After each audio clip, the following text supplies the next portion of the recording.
Bismillahirrahmanirrahim. Assalamualaikum warahmatullahi wabarakatuh.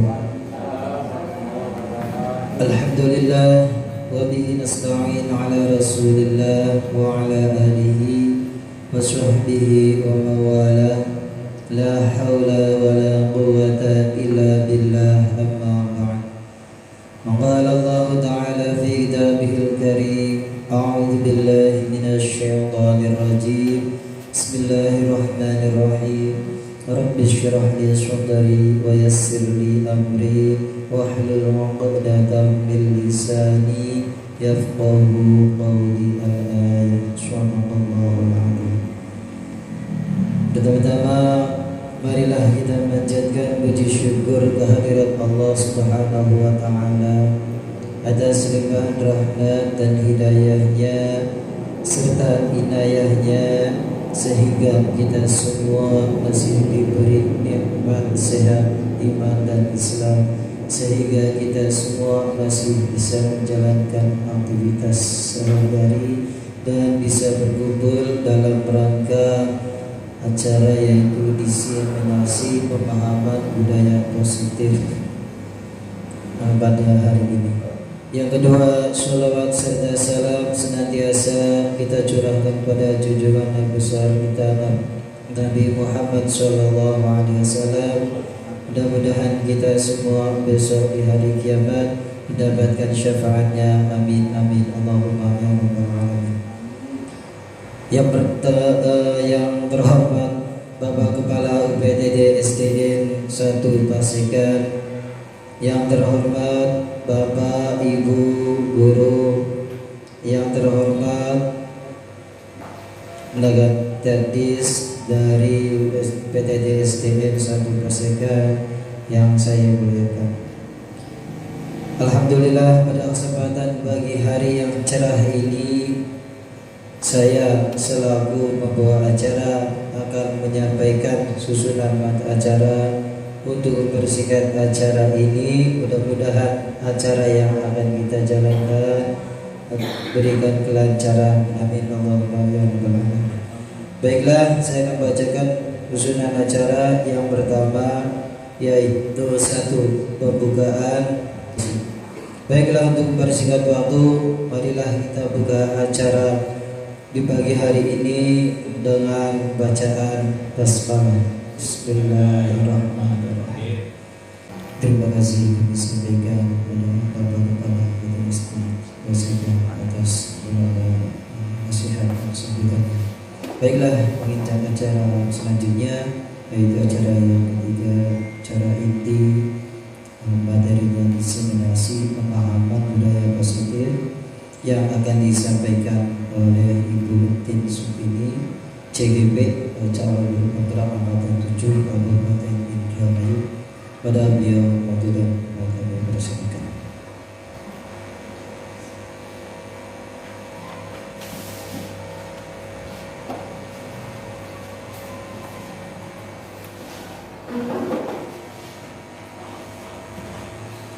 Bismillahirrahmanirrahim. Terima kasih kepada Pak Sudiana dan juga yang lainnya. Assalamualaikum warahmatullahi wabarakatuh. Yang terhormat Bapak Kepala PTD SDN 1 Pasekan, rekan-rekan guru dan juga tenaga administrasi sekolah PTD SDN 1 Pasekan yang saya banggakan. Alhamdulillah, puji syukur kehadirat Allah Subhanahu wa taala atas segala rahmat serta hidayahnya, kita dapat berkumpul pada hari ini dalam keadaan sehat walafiat di acara diseminasi pemahaman budaya positif sebagai pemenuhan tugas akhir modul 1.4 di pendidikan guru penggerak angkatan 7. Saya Tin Supini, calon guru penggerak angkatan 7 dari PTD SDN 1 Pasekan, Kabupaten Indramayu, siap untuk berkolaborasi dan bekerja sama untuk memajukan sekolah tercinta ini. Sebelum saya maju ke acara inti, saya ucapkan banyak terima kasih. Selamat datang Ibu Guru, Bapak Ibu Guru hebat. Mari kita belajar bersama, berkolaborasi demi terwujudnya budaya positif di sekolah tercinta kita ini. Terima kasih. Oke. Selanjutnya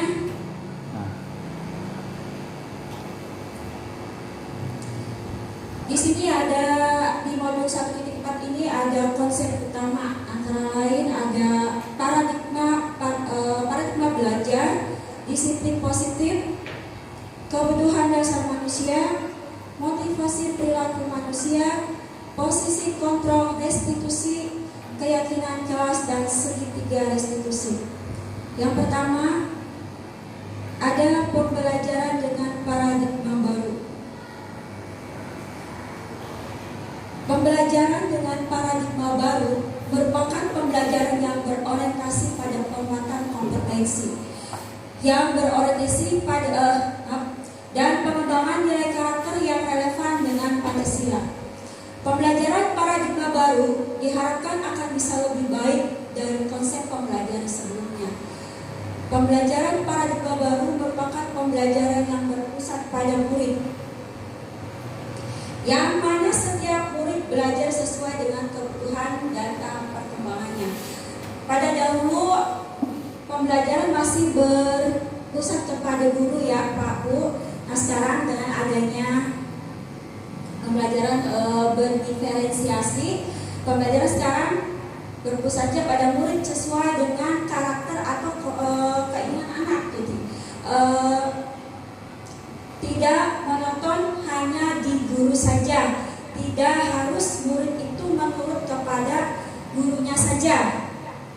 Jadi kita yang harus mengerti kebutuhan mereka. Kita harus tahu kodrat alam dan kodrat zaman dari siswa-siswi kita sesuai dengan filosofi dari Ki Hajar Dewantara. Selanjutnya, disiplin positif.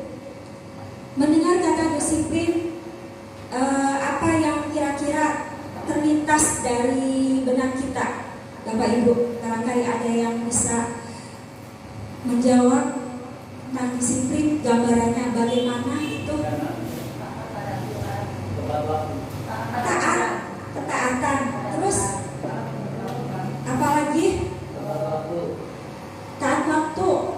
Disiplin berarti sesuatu yang harus ditaati, aturan yang harus ditaati. Ya, di sini disiplin merupakan perasaan taat dan patuh terhadap nilai-nilai yang dipercaya, merupakan tanggung jawabnya. Nah, kita sebagai seorang pendidik, tujuan kita adalah menciptakan peserta didik yang memiliki disiplin diri, sehingga mereka bisa berperilaku pada nilai-nilai kebajikan universal dan motivasi intrinsik yang ada pada siswa kita. Selanjutnya, ada kebutuhan dasar manusia. Ini yang biasa sering kita pelajari ya, tanpa sadari kita membutuhkan beberapa kebutuhan dasar manusia ini. Yang pertama ada kebutuhan hidup. Kebutuhan bertahan hidup adalah kebutuhan yang bersifat fisiologis untuk bertahan hidup. Antara lain kebutuhan akan kesehatan, makanan, tempat tinggal, dan kebutuhan biologis merupakan kebutuhan reproduksi untuk bertahan hidup. Kebutuhan akan rasa aman juga termasuk ke dalam kebutuhan psikologis. Jika ada anak-anak kita yang terlihat termenung, contohnya ya, yang termenung, terus ada seorang guru mendatangi, "Nak, kamu kenapa menunggu saja?" Anak itu menjawab, ibu saya hari ini tidak memberi bekal pada saya." Nah, otomatis anak itu sedang memenuhi kebutuhan bertahan hidup atau kebutuhan yang bersifat fisiologis. Atau ada anak yang termenung karena tidak diberi uang jajan oleh orang tuanya. Itu adalah salah satu contoh kasus anak yang mencoba untuk memenuhi kebutuhan untuk bertahan hidup. Selanjutnya ada kebutuhan akan rasa kasih sayang dan rasa diterima. Kebutuhan untuk disayangi dan diterima meliputi kebutuhan akan hubungan koneksi sosial, kebutuhan untuk memberi dan menerima kasih sayang, dan kebutuhan untuk merasa menjadi bagian dari suatu kelompok. Misalnya ada kasus,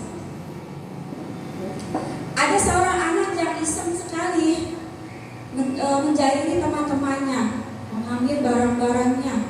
Nah, walaupun teman-temannya itu merasa jengkel, tapi anak yang iseng itu merasa bahagia dengan apa yang dia lihat, apa yang dia lakukan kepada teman-temannya itu, walaupun teman-temannya itu jengkel. Nah, terus ketika ada gurunya datang dan melaporkannya kepada orang tuanya, gurunya merasa memberi kasih sayang lebih karena kejadian seperti itu, dan juga orang tuanya juga akan memberi kasih sayang juga yang lebih pada anak tersebut, sehingga kebutuhan akan kasih sayang anak itu tercukupi atau tidak merasa dicueki itu. Jadi istilahnya merasa istilahnya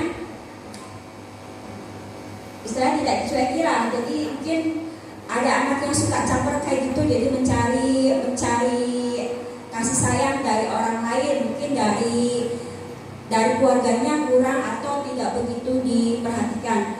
Yang selanjutnya ada penguasaan. Kebutuhan ini berhubungan dengan kekuatan untuk mencapai sesuatu, menjadi kompeten, menjadi terampil, diakui atas prestasi dan keterampilan kita. Misalnya ada anak-anak yang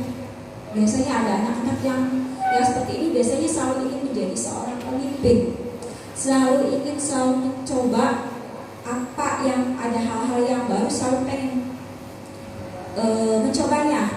Jika dia gagal dalam mencoba, dia akan merasa kecewa. Nah, itu adalah kasus dari anak itu butuh akan penguasaan. Dan jika berhasil, anak itu akan merasa bangga karena dia merasa jadi seorang penguasa atau bisa memimpin teman-temannya kalau jika berhasil. Dan selanjutnya ada rasa kebebasan. Kebutuhan ini adalah kebutuhan akan kemandirian, otonomi, memiliki pilihan dan mampu mengendalikan arah hidup seseorang. Jadi intinya kalau rasa kebebasan ini intinya kayak semacam harus menurut saya gitu.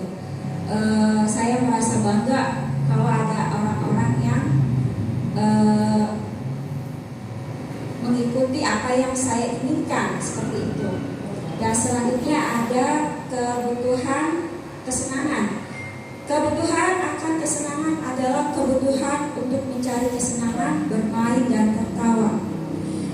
Biasanya anak-anak yang membutuhkan kebutuhan ini biasanya tingkahnya lucu, sama mencari perhatian juga, terus suka istilahnya dekat sama orang tuanya dan juga dekat kepada gurunya yang dia sukai, senang gitu. Jadi mencari perhatian yang lebih juga dari teman-temannya, walaupun tindakannya itu salah, tetap dia akan mencari kesenangan apa yang dia ingin sesuai dengan keinginan dia. Selanjutnya, motivasi perilaku manusia. manusia. Motivasi merupakan dorongan yang timbul pada seseorang secara sadar atau tidak sadar untuk melakukan suatu tindakan dengan tujuan tertentu. Jadi motivasi perilaku manusia ini ada 3, Pak Bu. Ada yang motivasi dari ekstrinsik dan ada juga yang dari intrinsik. Ada 2 motivasi yang termasuk motivasi gagal maksudnya. Yang pertama ada motivasi menghindari karena takut dihukum. Jika ada anak yang tidak memakai melakukan sesuatu yang baik, misalnya memakai atribut sekolah dengan lengkap karena takut dihukum oleh gurunya, itu termasuknya motivasi ekstrinsik. Dan yang kedua, melakukan karena ingin mendapat imbalan atau penghargaan. Ada seorang anak yang biasanya melakukan sesuatu yang positif itu karena ada imbalan dari orang tuanya atau dari gurunya.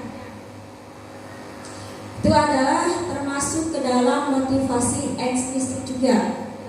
Dan yang terakhir ada karena nilai-nilai kebajikan sendiri. Jadi yang terakhir adalah murid yang benar-benar termotivasi ingin menjalankan kewajibannya sesuai dengan keinginan dia sendiri. Contohnya seperti misalnya Bapak Ibu di sini datang setiap hari pagi,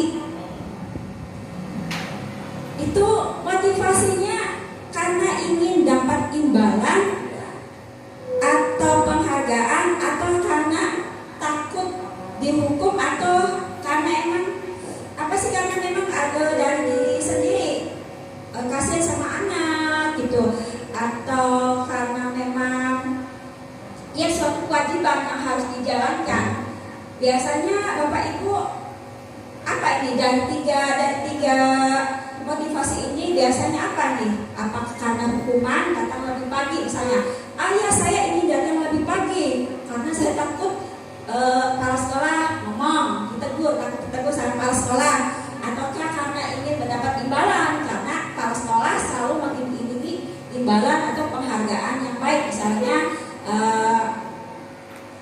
naik pangkat cepat atau gimana, atau nilainya gede atau gimana, atau sadar diri itu sesuai dengan keinginan sendiri. Biasanya apa nih Pak Bu? Yang biasanya ya alhamdulillah ya, kita bukan lagi seperti anak-anak kita atau siswa-siswi kita yang berharap karena imbalan ataupun takut karena dihukum. Insyaallah kita semua melakukannya karena memang ada motivasi intrinsik. Oke, selanjutnya ada konsep disiplin dengan identitas gagal, masih berhubungan dengan motivasi juga ini Pak Bu. Yang pertama ini hukuman. Hukuman ini biasanya menyakitkan, tidak nyaman. Murid takut, memaksa murid menyembunyikan kesalahan, dan murid menjadi rendah diri. Misalnya ada kasus anak yang tidak memakai dasi atau topi ketika upacara bendera. Dia takut tidak memakai atribut itu, takut dihukum, takut disuruh lari-lari di lapangan, sehingga anak itu tidak berangkat ke sekolah. Ada rasa takut. Nah, kalau penghargaan biasanya diiming-imingi, ayo siapa nih yang memakai atribut lengkap ketika upacara bendera, nanti ibu kasih permen, cukup permen ya, imbalannya aja mereka sudah bahagia. Nah, hal seperti itu termasuk ke dalam motivasi ekstrinsik. Selanjutnya ini termasuk ke dalam konsep disiplin dengan identitas sukses. Ada konsekuensi dan ada restitusi. Konsekuensi itu biasanya menguatkan dalam jangka pendek. Sedangkan restitusi, murid bertanggung jawab untuk perilakunya. Terus ada perilaku monitoring berkelanjutan kalau konsekuensi. Kalau restitusi ada fokus pada pemecahan masalah jangka panjang. Murid menghormati peraturan. Kalau konsekuensi hanya sekedar menghormati aja, gak lebih kalau konsekuensi itu. Sedangkan kalau restitusi, murid menghormati dirinya dan juga orang lain. Kehilangan waktu untuk merenungi kesalahan. Kalau restitusi, murid bersemangat memperbaiki kesalahan. Itu tadi ada hubungannya dengan siswa yang memakai atribut lengkap karena dari dorongan intrinsik dan juga dari ekstrinsik.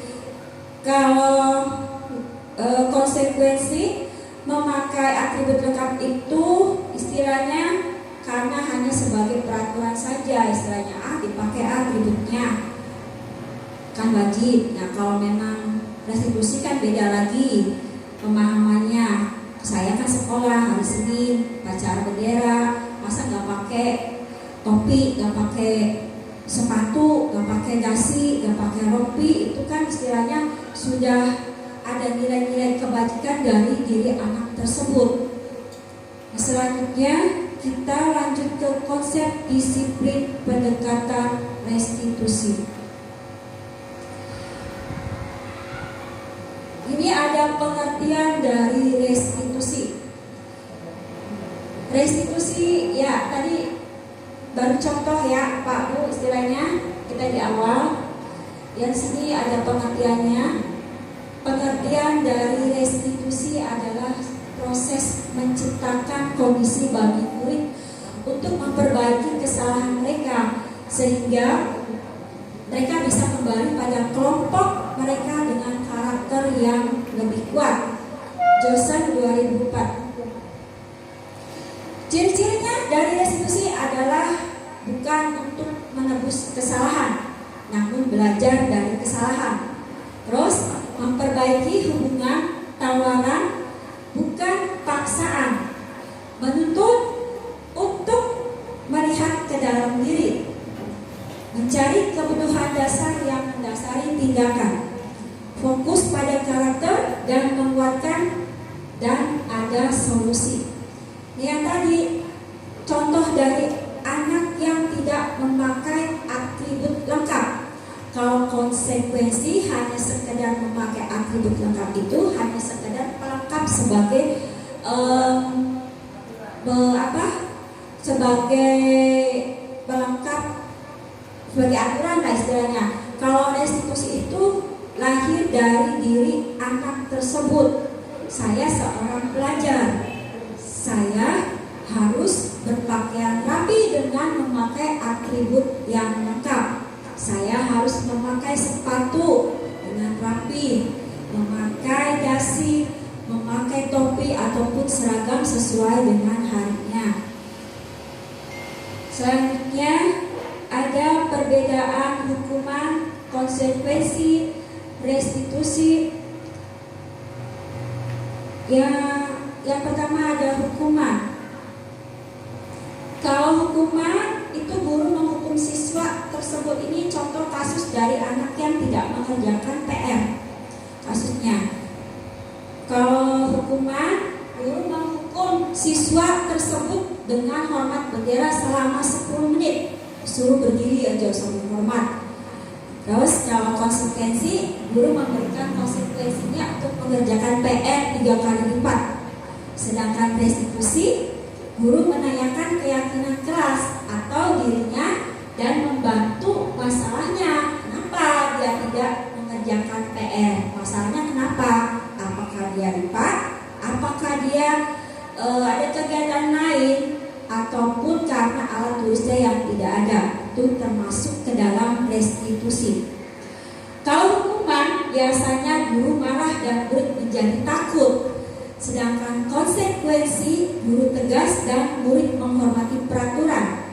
Contohnya, coba kamu kerja PR kamu. Kerjakan 3 kali lipat karena kamu sudah mengabaikan PR kamu. Jadi kamu harus mengerjakannya 3 kali. Sedangkan restitusi, guru terbuka dan siswa menghormati dirinya dan juga orang lain. Selanjutnya ada contoh 5 penerapan posisi kontrol. Posisi kontrol di sini ada 5. Itu sebagai penghukum, pembuat rasa bersalah, sebagai teman, pemantau, dan juga sebagai manajer.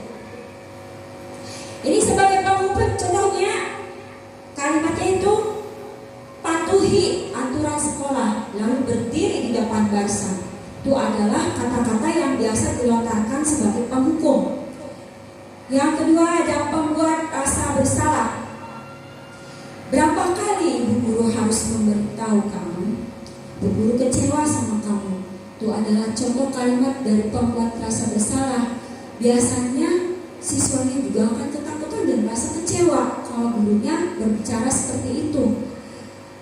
Yang ketiga teman. Ayolah yang tertib, apa kamu salah. Jadi lebih akrab dengan muridnya sebagai teman.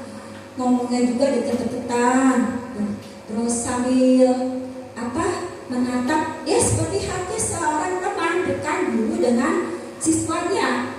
Otomatis siswa itu juga akan merasa akrab dengan gurunya.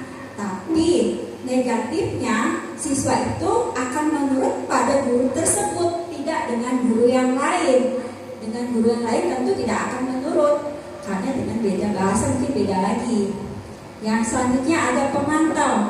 Pemantau, ciri kalimatnya seperti ini.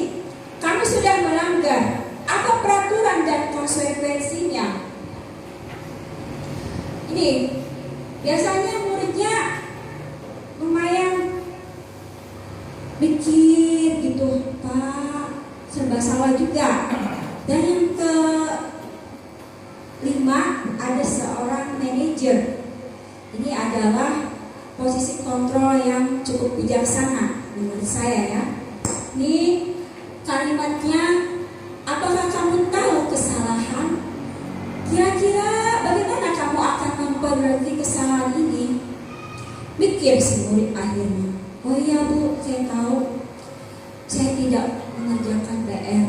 Terus tanya lagi gurunya, kenapa kamu sampai tidak mengerjakan PR? Saya ketiduran bu. Saya habis bantu-bantu orang tua saya capek. Akhirnya saya lupa untuk mengerjakan PR. Akhirnya guru yang berada di posisi manajer ini bersikap lebih bijaksana.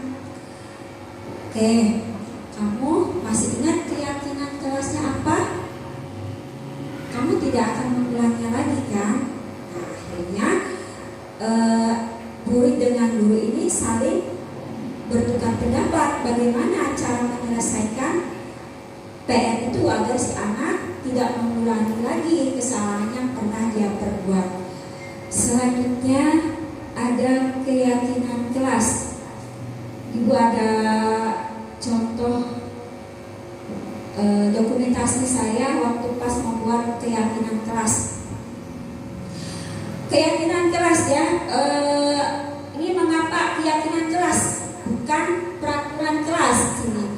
Mengapa kita memiliki peraturan tentang penggunaan helm pada saat mengendarai kendaraan roda 2? Dan yang kedua, mengapa kita memiliki peraturan tentang penggunaan masker dan mencuci tangan setiap hari?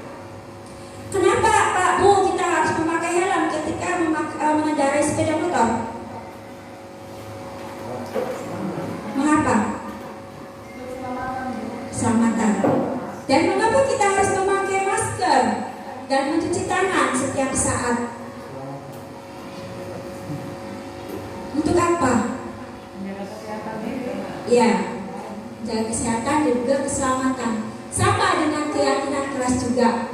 Kenapa bukan peraturan kelas yang digunakan, tapi keyakinan kelas? Itu akan berbeda. Kan berbeda sekali arti dan penerapannya peraturan dengan keyakinan kelas. keyakinan kelas itu dibentuk berdasarkan hasil pikir mereka sendiri, bukan dari lembaga yang membuatnya. Sedangkan keyakinan kelas dari hal-hal yang sering terjadi biasanya di kelas saat pembelajaran.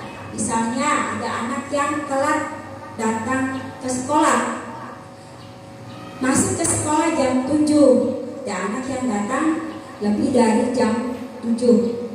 Terus ada lagi yang anak yang suka mengganggu temannya pada saat pembelajaran berlangsung. Itu keyakinan kelas itu dibentuk berdasarkan peristiwa-peristiwa yang sering terjadi di kelas biasanya. Itu tujuannya untuk mendisiplinkan kelas agar lebih disiplin lagi ketika pembelajaran berlangsung. Jadi kita harus mengembalikannya ke siswa yang membentuk, yang menciptakan, bukan kita yang menciptakan atau menuliskan nih keyakinan kelasnya kelas 3 itu begini, misalnya datang tepat waktu. Tidak, bukan kita yang memutuskan, tapi mereka sendiri. Mereka yang membentuk, mereka yang menciptakan, dan mereka juga yang akan mematuhinya. Kita sebagai guru hanya sebagai monitoring saja di dalam kelas dan mengingatkan jika ada kadang yang kecil ya, Pak Bu suka lupa baru pagi membuat keyakinan kelas, siangnya pas belajar udah dilanggar lagi. Biasa seperti itu ya, kayak di kelas 3 dilarang melepas sepatu. Udah itu udah kesepakatan, satu kelas 3 itu sepakat tidak ada yang melepas sepatunya ketika masih di lingkungan sekolah, ataupun tidak ada yang jahil pada teman-temannya yang sedang belajar. Tapi tetap saja yang namanya juga anak kecil harus selalu diingatkan, jangan bosan untuk selalu mengingatkan keyakinan kelas. Tuh Bu, Pak, yang selanjutnya membuat keyakinan kelas. Ini adalah 3 dokumentasi saya ketika membuat keyakinan kelas di kelas saya. Yang pertama itu kita awali dengan berdiskusi dulu dengan anak-anak semuanya. Diskusikan dulu, di apa nih keyakinan kelasnya yang akan kita bentuk, akan kita ciptakan, agar keyakinan kelas itu bisa disepakati dan tidak dilanggar oleh mereka-mereka, oleh anak-anak kita saat pembelajaran berlangsung. Setelah berdiskusi tentang peraturan yang akan dibentuk, terus kita merumuskan peraturan menjadi suatu keyakinan kelas. Kemudian setelah merumuskan peraturan menjadi keyakinan kelas, anak-anak kita kasih slip memo ya. Nah, silakan kamu tulis di kertas ini, silakan kamu buat keyakinan kelas sesuai dengan keadaan yang atau keinginan kamu, maunya bagaimana. Misalnya apa nih contohnya? Ya, tadi datang ke sekolah dengan tepat waktu. Jadi bahasanya kalau membuat keyakinan kelas itu harus abstrak, lebih abstrak, mudah dimengerti sesuai dengan bahasa anak atau tingkatan anak, misalnya levelnya kelas rendah atau kelas tinggi. Jadi sesuai dengan kemampuan bahasa mereka itu. Jangan bahasa kita yang digunakan. Biarkan mereka yang akan membuatnya atau mereka yang akan mengerti. Selanjutnya ada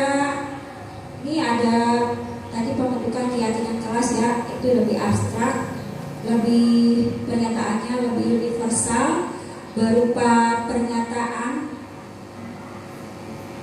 yang universal, terus tidak usah banyak-banyak, setidaknya mudah diingat, terus sesuai dengan kondisi kelasnya. Kalau di saya kan anaknya lumayan banyak dan cukup aktif, Jadi ya lumayan banyak sekali keyakinan keras yang kita bentuk. Terus sesuai dengan harus melibatkan semua warga sekolah, misalnya guru lain juga harus dilibatkan sebenarnya. Ini nggak harus hanya wali kelasnya saja. Misalnya kayak tidak boleh melepas sepatu ketika masih berada di lingkungan sekolah, memakai atribut yang lengkap, topi ketika upacara bendera, ataupun memakai dasi. Pakaian tidak boleh dikeluarkan, harus dimasukkan. Memakai ikat pinggang itu termasuk membutuhkan atau melibatkan keluarga sekolah yang lain. Selanjutnya ini ada contoh keyakinan kelas untuk kelas rendah, kelas 1 sama kelas tingginya kelas 5. Untuk kelas 1 ini contohnya setiap anggota perlu belajar. Berarti anak-anak tidak ada yang mengganggu temannya ya Pak Bu ya, maksudnya seperti itu. Terus setiap anggota kelas perlu senang, berarti gak boleh ada yang sedih. Setiap anggota kelas perlu melakukan tugas, berarti tidak boleh ada anak yang tidak mengerjakan tugas ataupun tidak menulis. Setiap anggota kelas perlu saling menghargai, berarti tidak ada pembulian. Kalau di kelas saya sudah ada pembulian Bu Pak.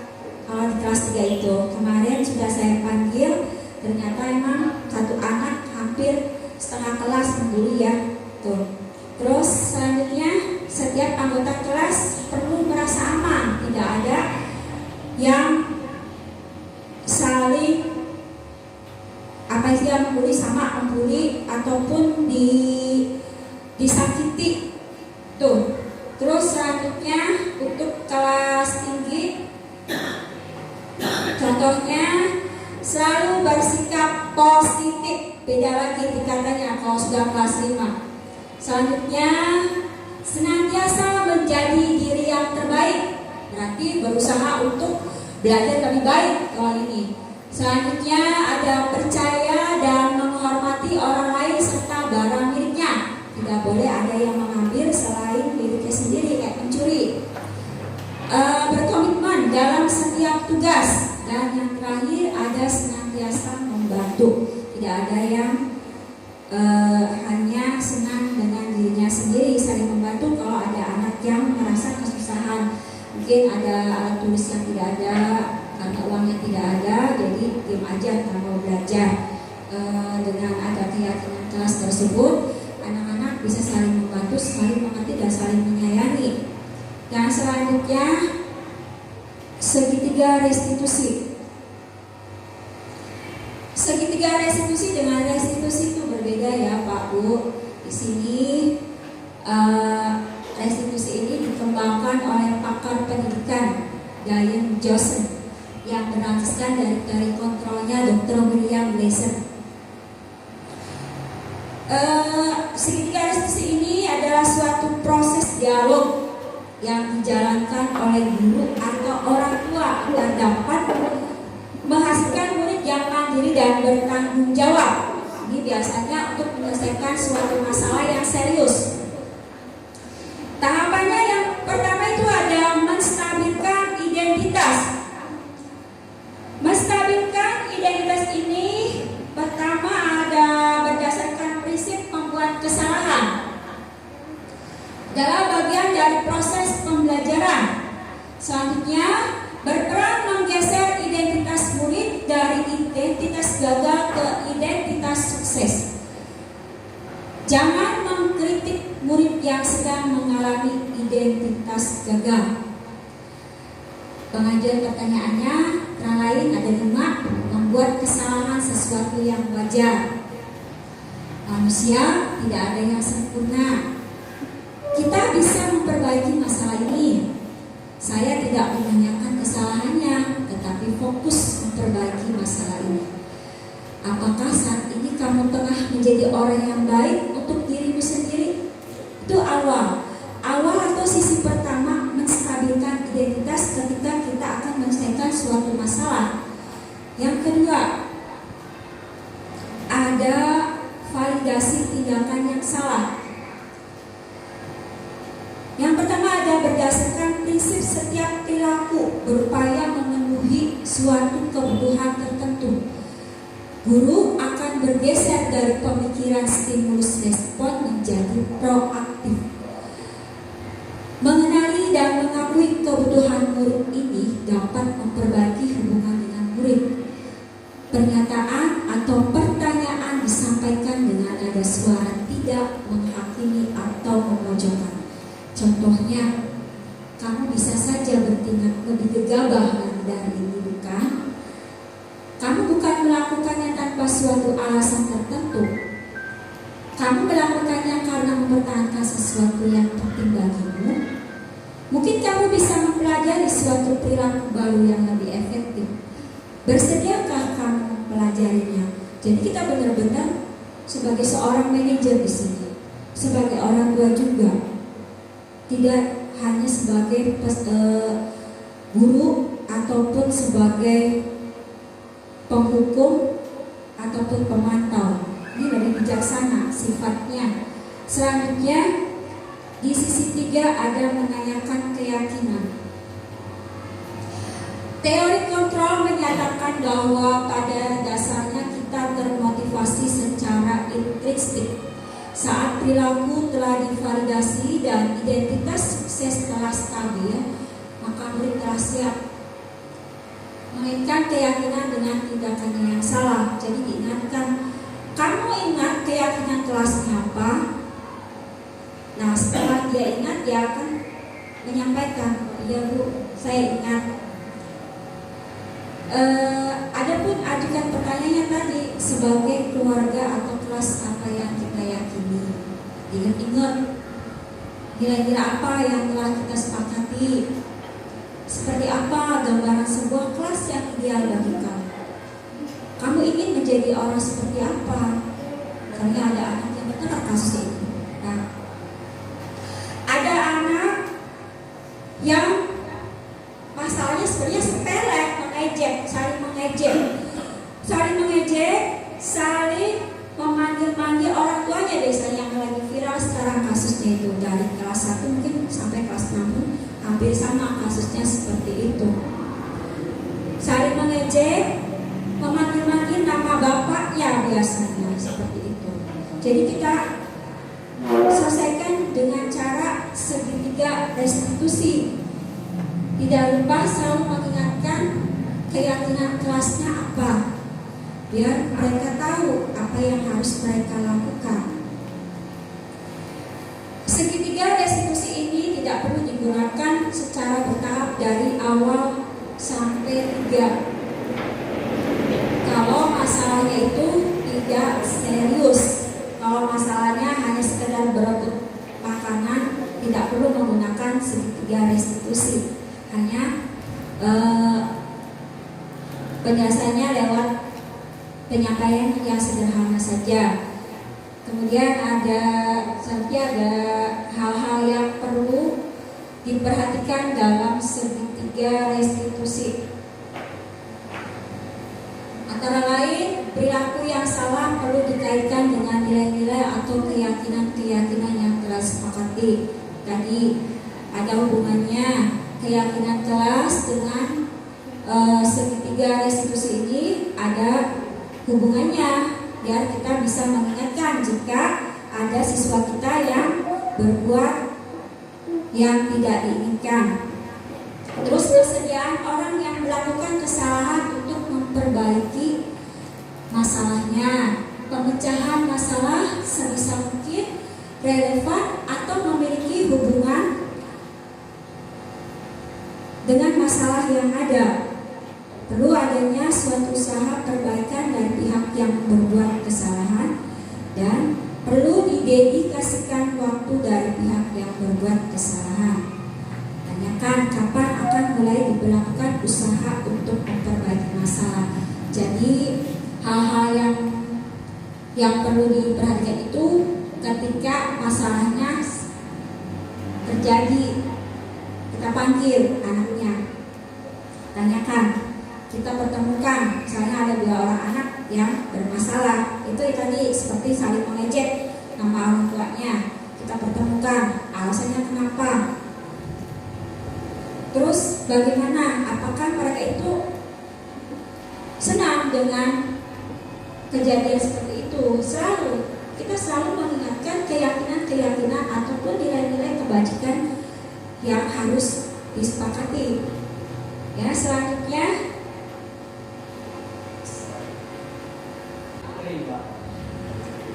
terima kasih. Selesai pemaparan dari materi saya dari ketujuh konsep utama dari modul 1.4 tentang budaya positif. Sekarang merupakan sesi dari pertanyaan, barangkali ada yang mau ditanyakan ataupun barangkali ada yang kurang jelas dengan pemahaman saya tadi, boleh ditanyakan. Enggak, Bang Nono? Itu apa? Bagaimana? Mana saja, maunya yang mana, nyamannya di mana? Terima kasih. Terima kasih kesempatannya. Terima kasih kesempatannya. Assalamualaikum warahmatullahi wabarakatuh. Ya, terima kasih. Baik. Maraknya media sosial atau penggunaan HP yang tidak kontrol itu menjadi salah satu hal utama yang perlu kita perbaiki. Mungkin belajar mengajar kita sebagai guru, terutama di lingkungan kita, nggak tahu kalau di lingkungan lain, di lingkungan kita itu menjadi soal atau hal utama yang perlu kita perbaiki. Nah, di antara 3 motivasi tersebut yang ingin saya tanyakan Ibu Tin, bagaimana cara pemilihan motivasi yang tepat kepada siswa agar siswa itu merasa bertanggung jawab untuk belajar lebih baik lagi ketimbang penggunaan media sosial atau HP yang tidak terkontrol. Dan tolong contohkan bagaimana kepada saya terutama bagaimana pemilihan motivasi tersebut kita terapkan kepada siswa. Mungkin itu saja Ibu. Terima kasih. Oke, terima kasih pertanyaannya buat Pak Nono. Kan langsung saya jawab ya. Berdasarkan jadi kita sebagai guru menambahkan dari jawaban saya Pak Yayan, dan barangkali ada yang lain biar saya tampung pertanyaan-pertanyaannya untuk saya sharing, saya mau sharing nanti permasalahan apa yang ada di masing-masing kelas gitu, ataupun ada hubungannya dengan pembelajaran yang berdiferensiasi. Sebenarnya saya juga rasa tabu ya mendengar pembelajaran yang berdiferensiasi ini. Soalnya kalau di kota-kota yang lain kan sudah berjalan ya, sudah berjalan lah istilahnya. Kayak di SMP, di SMA udah lama, apalagi di SD juga sudah ada. Saya yang kebetulan belum mengikuti diklatnya, hanya tahu sedikit informasi dari PGP. Apa itu yang maksudnya pembelajaran yang berdiferensi? Betapa repotnya, saya mikirnya kayak gitu. Betapa repotnya kita harus tahu karakter anak itu seperti apa, dibagi-bagi medianya, cara belajar sesuai dengan cara belajar mereka. Ya, selanjutnya barangkali ada lagi Pak Bu yang mau ditanyakan ataupun hanya sekedar bertukar pikiran saja tentang masalah yang ada. Ayo, Rizky. Masih adakah? Diskusi, boleh sudah. Sudah cukup? Jana? Kalau sudah cukup, saya akhiri diseminasi ini dengan pembacaan Alhamdulillah. Terima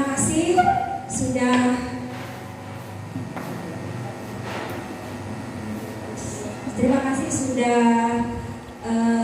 menyempatkan waktunya untuk menghadiri kegiatan diseminasi saya ini, Dan saya akhiri, wassalamualaikum warahmatullahi wabarakatuh. Waalaikumsalam warahmatullahi wabarakatuh.